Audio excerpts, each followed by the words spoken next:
ऋषभ को यूं देख सुनी चुप हो गई और बड़े प्यार से उसके शर्म से लाल चेहरे को देखने लगी। उसने तो सपने में भी नहीं सोचा था कि कभी ऋषभ सर को यूं शर्माते हुए दिखेगी। हमने तो सोचा ही नहीं था कभी कि ऐसा देखने को मिलेगा, लेकिन सर कितने क्यूट लग रहे हैं ना शर्माते हुए। काश हम सर की ऐसे शर्माते हुए एक पिक ही ले लेते, क्योंकि बिना इसके तो कोई भी हम पर भरोसा नहीं करेगा कि मेजर ऋषभ रॉय शर्मा भी सकते हैं। ऋषभ ने अब हिम्मत कर नजरें उठा सुनी की ओर देखा, लेकिन जब उसे खुद को यूं अपलक निहारते देखा तो तुरंत चेहरा दूसरी ओर कर लिया। यार ये पागल लड़की है क्या?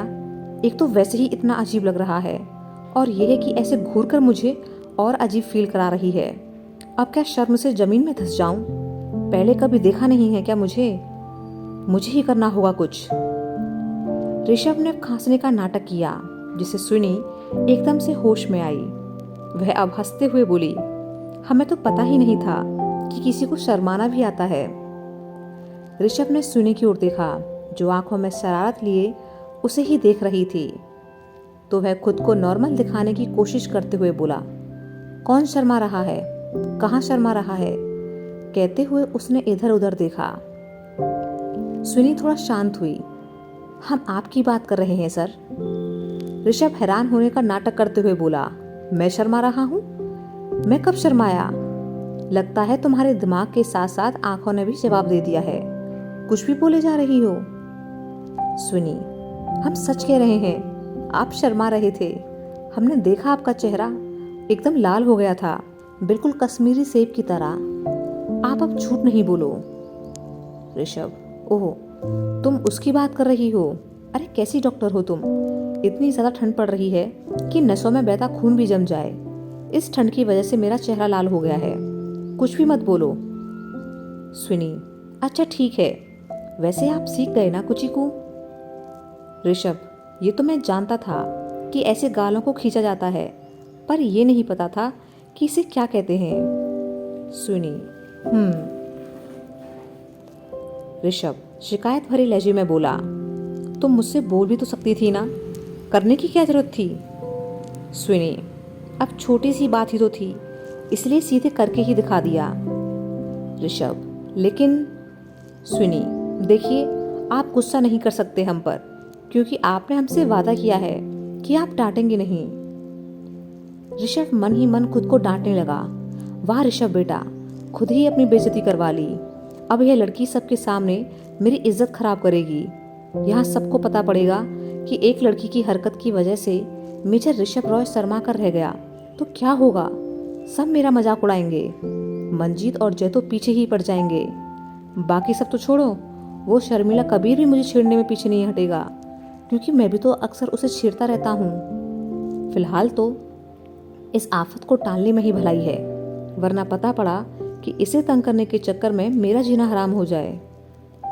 सुनी, क्या सोच रहे हैं आप? ऋषभ, कुछ नहीं, तुम जाओ। सुनी, क्यों? ऋषभ, क्यों के क्या मतलब है? सुनी, आपको हमें डांटना था ना?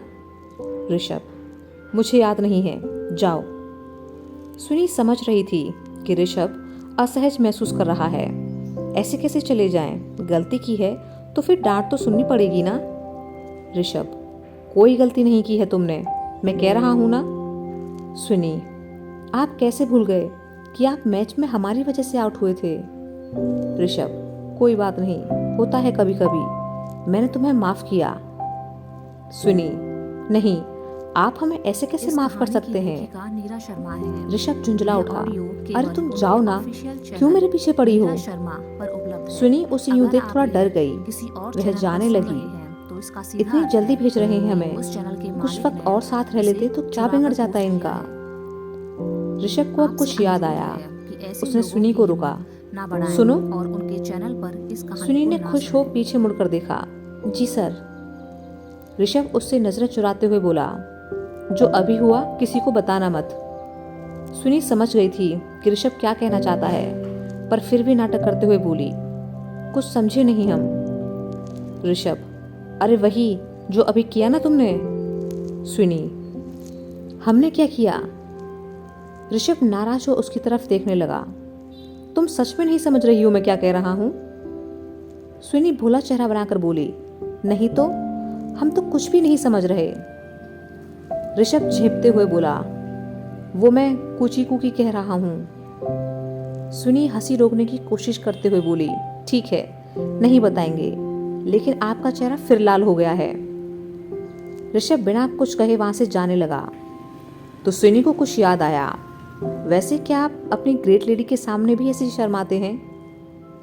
ऋषभ ने यह शब्द सुना तो चौंका। तुम उन्हें कैसे जानती हो? स्विनी, एक रोज आप बाहर आंगन में बैठे उनसे बातें कर रहे थे, तब सुना। ऋषभ, ओह अच्छा। स्विनी को अब ऋषभ के मुंह से किसी और की तारीफ सुन बिल्कुल भी अच्छा नहीं लग रहा था। बहुत प्यार करते हैं आप उन्हें? ऋषभ मुस्कुरा दिया, हाँ वो तो है। स्विनी, हम उन्हें देखना चाहते हैं। ऋषभ चौंका, तुम क्या करोगी देखकर? स्विनी, हम भी देखना चाहते हैं उन्हें, जिन्हें याद कर आपके चेहरे पर मुस्कुराहट तैर जाती है। स्विनी ने इतने प्यार से कहा कि ऋषभ मना नहीं कर पाया। उसने अपनी जेब से फोन निकाला और राधा माँ का फोटो निकाल स्विनी की ओर कर दिया। स्विनी उन्हें देखकर चुप हो गई। ऋषभ, क्या हुआ, प्यारी नहीं है? स्विनी अचकचा कर बोली, नहीं प्यारी तो बहुत है, लेकिन उम्र थोड़ी ज्यादा नहीं है? ऋषभ उसकी बात का मतलब समझ नहीं पाया। कहना क्या चाहती हो? स्विनी, मतलब ऐसा क्या स्पेशल देखा आपने इनमें जो आप इन्हें इतना प्यार करते हैं? ऋषभ हंसा, माँ में कुछ स्पेशल नहीं होता, वो तो खुद ही पूरी स्पेशल होती है। माँ शब्द सुनकर स्विनी दंग रह गई। क्या ये आपकी माँ है? ऋषभ, हाँ, क्यों, तुमने क्या समझा? स्विनी, नहीं हम तो। कहते हुए वह चुप हो गई। ऋषभ उसके चेहरे के बनते बिगड़ते भावों को देखने लगा। स्विनी के चेहरे पर अब एक अलग ही चमक दिख रही थी। मारे खुशी के वो यही भूल गई कि सामने ऋषभ खड़ा है। वो खुश होते हुए जैसे ही आगे बढ़ ऋषभ के गले लगने को हुई कि ऋषभ पीछे हट गया। स्विनी भी अब तक रुक गई थी। ऋषभ, पागल हो गई हो, दूर हटो, जाओ हॉस्पिटल के अंदर। स्विनी हड़बड़ा उठी, सॉरी, सो सॉरी सर। हम भूल ही गए थे कि सामने आप हैं, हम चलते हैं। स्विनी जाने लगी कि रुक गई और ऋषभ की ओर मुड़कर देखा। आपको हमसे कोई शिकायत तो नहीं है ना अब? ऋषभ, नहीं। स्विनी कुछ सोचकर बोली, क्या हम पुरानी बातें भूलकर आगे नहीं बढ़ सकते सर? ऋषभ सोच में पड़ गया कि ये तो मेरे मन की बात बोल रही है। ठीक है। स्विनी, आप सच बोल रहे हैं ना? ऋषभ, हाँ। स्विनी ने खुश हो अपना हाथ आगे कर दिया। तो क्या आप हमारे दोस्त बनेंगे? ऋषभ यह देखकर हैरान से स्विनी को देखने लगा कि आज इस लड़की को हो क्या गया है।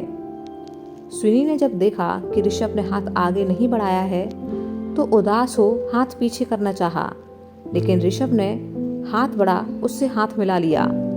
ठीक है। दोनों एक दूसरे को देख मुस्कुरा दिए। कुछ वक्त तक यूं ही खड़े रहने के बाद दोनों अब अपने अपने रास्ते निकल गए। स्विनी आज बहुत खुश थी और खुद की बेवकूफ़ी पर हंस भी रही थी। हम भी कितने बड़े बेवकूफ़ हैं, जिसको ऋषभ सर की गर्लफ्रेंड समझ रहे थे वह तो उनकी माँ है। मतलब सर सिंगल हैं और उनकी लाइफ में कोई लड़की नहीं है। स्विनी हॉस्पिटल के अंदर आई और राशि को ढूंढ अपने साथ लेकर एक तरफ चली गई। राशि, क्या हुआ, तू इतनी खुश क्यों है? स्विनी, तुम्हें पता है वो ग्रेट लेडी है ना, वो ऋषभ सर की माँ है। सर की जिंदगी में कोई लड़की नहीं है। राशि गंभीर सी स्विनी को देखने लगी। लेकिन तू इस बात पर इतनी खुश क्यों है? स्विनी अब एकदम चुप हो गई और राशि की तरफ देखने लगी। क्वार्टर की तरफ जाते ऋषभ के चेहरे पर से मुस्कुराहट जैसे जाने का नाम भी नहीं ले रही थी। स्विनी की उंगलियों का एहसास उसे अभी भी अपने चेहरे पर महसूस हो रहा था। कबीर तंबू के अंदर आया और धीमे कदमों से एक और जमीन पर पड़े नमन के पास आ खड़ा हुआ। वह झुककर उसे छूने को हुआ कि कुछ याद आया। वह तेज कदमों से वापस चला गया। थोड़ी देर बाद वह खाना और पानी लेकर वापस लौटा। कबीर ने प्लेट एक और रखी और जाकर नमन के पास बैठ उसे देखने लगा। नमन की हालत कबीर से देखी नहीं जा रही थी। उसे यूं देख कबीर को जो तकलीफ हो रही थी उसे शब्दों में बयां नहीं किया जा सकता था। कबीर ने प्यार से नमन के सर को सहलाना शुरू कर दिया। प्यार भरे स्पर्श को पाकर नमन होश में आया। उसके चेहरे पर मुस्कुराहट तैर गई। वह बिना आंखें खोले ही बड़बड़ाया, भाई आप आ गए। नमन ने अपनी आंखें खोल कबीर की तरफ देखा और अपने दर्द को छिपाकर मुस्कुराने की कोशिश करने लगा। कबीर ने उसके चेहरे को उठा अपने सीने से लगा लिया। कैसे नहीं आता तेरा भाई, मुझे तो आना ही था।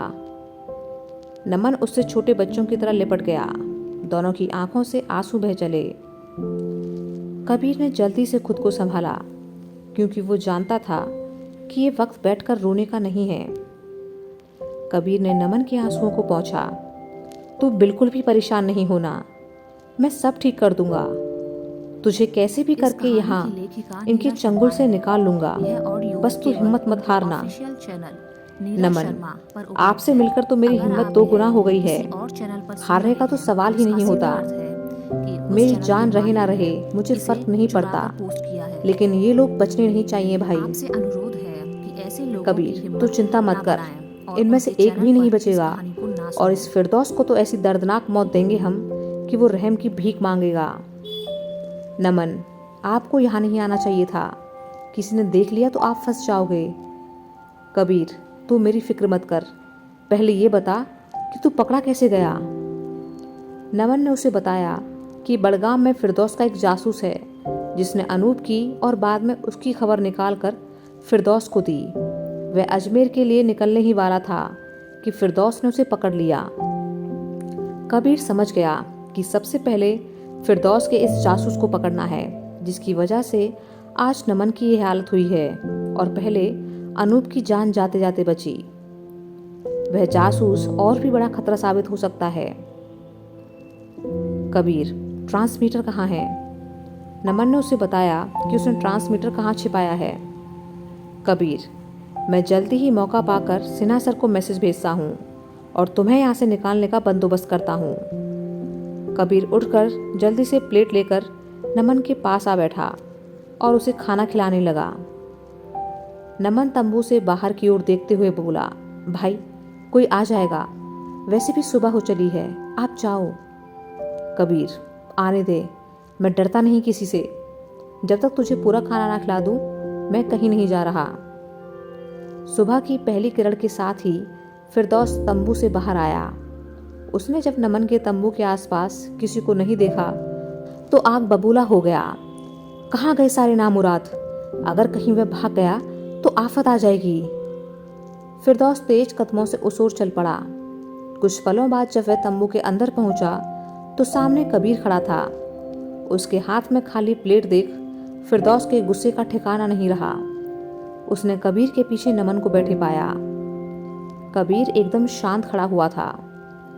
फिरदौस गुस्से से कबीर पर चिल्लाया, तुम्हारी हिम्मत कैसे हुई इस दुश्मन को खाना खिलाने की?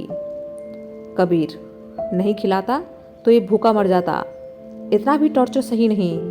अगर ये जिंदा ही ना रहा तो कैसे जानकारी हासिल करोगे? फिरदौस, तुमसे तो मैं बाद में निपटूंगा, लेकिन इसने जो खाया पिया है पहले वो तो निकाल लूं। फिरदौस नमन की तरफ चला कि कबीर बीच में आ खड़ा हुआ। फिरदौस, होश से काम लो। फिरदौस ने कबीर को धक्का दे एक और कर दिया। आज मैं इसे जान से ही मार दूंगा। कबीर अपने गुस्से को काबू में करते हुए बोला, उसे छूना भी नहीं फिरदौस। फिरदौस ने उसे अनसुना कर दिया। उसने जैसे ही नमन को मारने के लिए हाथ उठाया कि कबीर ने बीच में ही उसका हाथ पकड़ खींचते हुए एक जोरदार घूंसा उसके पेट में जड़ दिया। फिरदौस इस हमले के लिए तैयार नहीं था। वह खुद को संभाल नहीं पाया और लड़खड़ाता हुआ एक ओर जा गिरा। आवाज सुनकर कई आतंकवादी वहां पहुंचे। सरला आंटी निशा के साथ राधा माँ के घर जा पहुंची और अपनी परेशानी बताई कि नमन तो कल तक आने वाला था, लेकिन अभी तक नहीं आया और ना ही उसकी कोई खबर है। राधा माँ ने उन्हें समझा बुझाकर शांत किया और ऋषभ को फोन कर नमन के बारे में बताया। नमन के अब तक घर ना पहुंचने की बात सुन ऋषभ दंग रह गया, क्योंकि नमन से जब बात हुई थी तो वो अजमेर के लिए निकलने की बात कह रहा था। आप लोग चिंता मत करो, मैं पता करता हूँ उसका, हो सकता है कुछ काम में फंसा हो। ऋषभ ने फोन रखा और देव मंजीत को यह बात बताने चला गया।